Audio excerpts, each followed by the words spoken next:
All for Geek Alliance presents Narration Fixation, hosted by Tommy Howell. And I have Phil Chenevert. I've been involved with LibriVox for about 3 years now. I record books.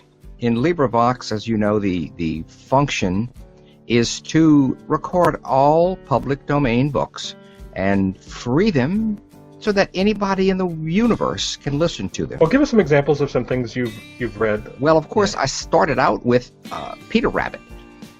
When I was a little boy, 60 years ago or more, my daddy would tell me the story of Peter Rabbit and going into the garden and Mr. Grégoire. Of course, he was French, so he spoke weird. And I remember that, and I wish I had captured that for myself. And I began thinking that, I'd like to be able to read to my grandchildren, and then my great-grandchildren. Long after I'm gone, the books, the audio books that I record, or the little stories that I do, will be available. It'll outlive me, long as the internet's there, these things will be there. So that's how I got started. I think I'm going to get your reading of the story of Peter Pan. That's very integral to the TV show Once Upon a Time right now. You may notice that I didn't do the full version.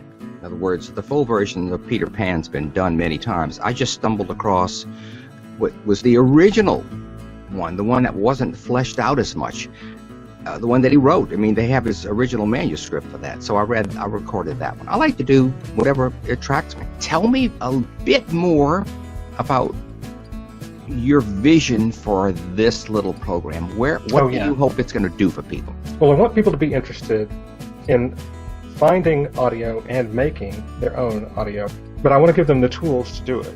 So that's why I wanted you on, since you've got this big toolbox of videos that you've made, and LibriVox being such a great resource for that.